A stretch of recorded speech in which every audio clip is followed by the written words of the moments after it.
This is a very ambitious show, and so I'm curious what you were actually pitched when you were told about what the series is. They told me I would be joining the cast of Succession. Oh, I wish you had. That's so fun. Um, I mean, I guess they must have pitched that it was going to be puppets, but I was more just reacting to the script because that was something that was there, that I could latch onto. I thought the script was really funny. And I mean, it wasn't until we saw them, which was after we'd done most of our work, that we got a sense of what they were like, the puppets. I mean, Of course. Well, I mean, I know a lot of voiceover work is done in various ways. Sometimes you guys record as a group, sometimes individually. How did you guys actually record this, and how did it kind of inform the way your character dynamics came into play? We recorded together in the booth. We did a few days, a little bit under a week of recording together, and that developed a chemistry between us that I think really comes across even in these animated characters.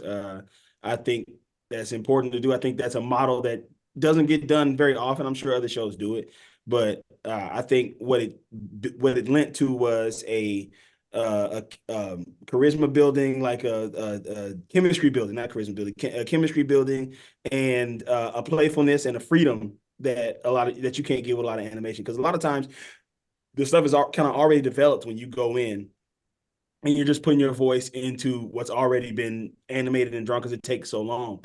But I can imagine how hard these animators worked because it hasn't taken as long as I thought it would, and it gave us a freedom. Brandon and Zach, who are both improv guys, definitely allowed us to improvise a little bit. So there's some moments in there that are very much just us, and also the writing was also great from the beginning too. So I think that's what brought out a lot of the real like on screen chemistry that you see even from animated characters.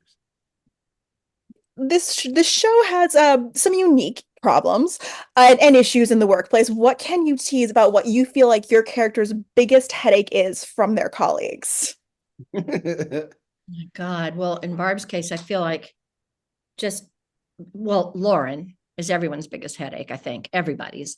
But I think, just Barb just getting them on air is sometimes like just start the show is like such a effort. And then it shifts to being another kind of aggravation where Barb and Carl are in the booth going, oh my God, what are they doing?